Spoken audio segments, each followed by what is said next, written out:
Two identical capacitor how the same capacity, दो identical capacitor है, दोनों की कैपेसिटी C है, राइट है।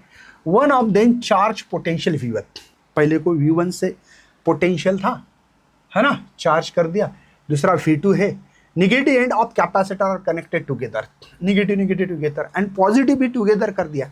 इसका मतलब ये सर केस ऐसा कुछ है क्या, देखो ना, ये देखो, ये ऐसा कुछ है क्या केस, राइट है, राइट है बेटा, ऐसे देखो, राइट है, ये पॉजिटिव है, ये देखो, ये ए एक जगह पे कनेक्ट कर दिया, दूसरा भी, ये देखो, ये पॉजिटिव वाले निगेटिव, ये पॉजिटिव निगेटिव, देखो पॉजिटिव पॉजिटिव को कनेक्ट किया, निगेटिव निगेटिव को कनेक्ट कर दिया।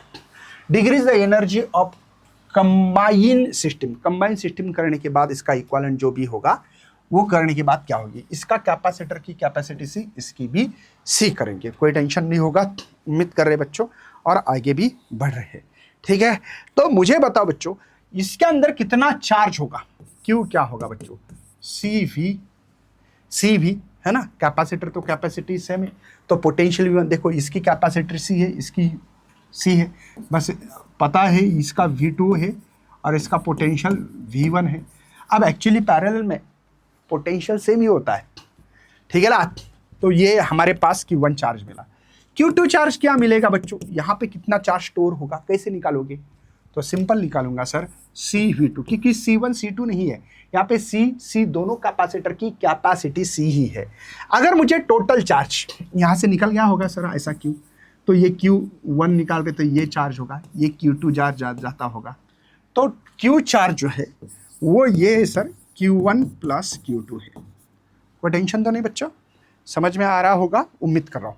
अगर मुझे Q निकालना है तो Q1 की वैल्यू मुझे C V1, यहाँ पे C V2 और यहाँ पे Q इज इक्वल टू, मुझे लग रहा है कि सर पोटेंशियल भी सेम, अगर ये दोनों है तो पोटेंशियल सेम होगा, तो इसी हिसाब से अगर मैं निकालूँ तो ये CV, ये भी CV, 2CV डाल सकता हूँ इस Q की वैल्यू, ये जो Q चार्ज है बच्चों, इसकी वैल्यू मैं डाल सकता हूँ। आप बोलेंगे सर V1 V2 अलग पोटेंशियल दिया, बात सही है, लेकिन पैरेलल में पोटेंशियल सेम होता है, इसके आधार पे मैंने ये लिखा है। तो सर मैं एक काम कर सकता हूँ, मुझे यहाँ पे इस हिसाब से देखा जाए, है ना, इस हिसाब से देखा जाए तो इसका भी तो आंसर C इंटू V होगा, राइट है ना। तो मैं C कॉमन निकालूंगा इस इक्वेशन में, देखो C कॉमन निकालूंगा तो बचा है मेरे पास V1 V2 और ये रहेगा 2CV बच्चों, ठीक है।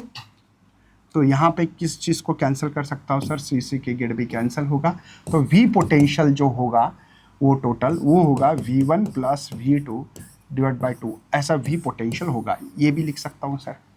अब पहले क्या करेंगे, इसकी पोटेंशियल एनर्जी, इसकी पोटेंशियल एनर्जी और इसकी कंबाइन होने के बाद वो सब्ट्रैक्ट करना पड़ेगी मेरे को, क्यों, when the positive and connected, degrees कर रहा है, कम कर रहा, तो क्या करना पड़ेगा कि यहाँ पे डिग्रीज इन एनर्जी अगर मैं लिखूँ तो आपको करे समझ में आएगा, डिग्रीज इन एनर्जी ये U है, ये 1/2 CV1 स्क्वायर, यहाँ पे दूसरा कैपेसिटर 1/2 CV2 स्क्वायर माइनस, ध्यान रखना इसको मैंने कर दिया बेटा ऐड, क्योंकि कैपेसिटर की कैपेसिटी CC है, पैरेलल है, तो पैरेलल है तो इसलिए 1/2, देखो इसको 2C क्यों लिखा है, समझ में आ गया। और इसका पोटेंशियल जो होगा वो ये पोटेंशियल है बच्चों, ये V1 V2 डिवाइड बाई 2, ये बात समझ में आ गई बेटा। देखो ये इंडिविजुअल, पहले कैपेसिटर की एनर्जी, दूसरे कैपेसिटर, ये एनर्जी क्या कर रहा है, डिग्रीज कर रहा है, तो डिग्रीज कर रहा है तो मैंने इसकी जो कॉम्बिनेशंस हो गया इसकी एनर्जी लिखी है, राइट है, पोटेंशियल इसलिए लिखा था।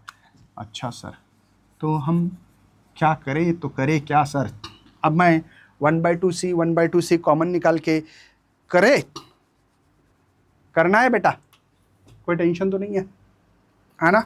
चलिए, तो 1/2 ये C है, क्या बचा देखो V1 square V2 square minus, देखो 1/2 इधर गया तो ये बचा है 2, देखो ये 1/C कॉमन था, तो यहाँ पे बचा है बच्चों मेरे पास V1 plus V2 divide by 2 का स्क्वायर बचा है, ठीक है, ब्रैकेट क्लोज। तो u is equal to 1/2 c, थोड़ा सा सोचो यहाँ पे v1 स्क्वायर v2 स्क्वायर, यहाँ पे 1/2। कितने लोगों को समझो बेटा, स्क्वायर किया था 4 हो गया, इसका ये बाहर आ गया तो 2/4, तो ये 1/2 आएगा बेटा। समझ में आ रहा है? अब बचा है बच्चों ये v1 प्लस v2 ब्रैकेट का स्क्वायर, ये बड़ा ब्रैकेट चलेगा। अब 1/2 भी कॉमन निकाल रहा हूँ, इसको 2 से मल्टीप्लाई कर दूंगा। तो घबराओ मत, मैं क्या कर रहा हूँ और क्या नहीं समझ में आना चाहिए। चलिए ये 1/2 को 1/4 कर दिया। कैसे बेटा? ये 1/2 कॉमन निकाला तो इसको 2 से मल्टीप्लाई करना पड़ेगा फिर, है ना। चलिए 2v स्क्वायर, यहाँ पे प्लस v2 स्क्वायर। मैं इसको सॉल्व कर रहा हूँ, ये 1/2 ये सब कॉमन निकाल दिया, इसको सॉल्व कर रहा हूँ बच्चों।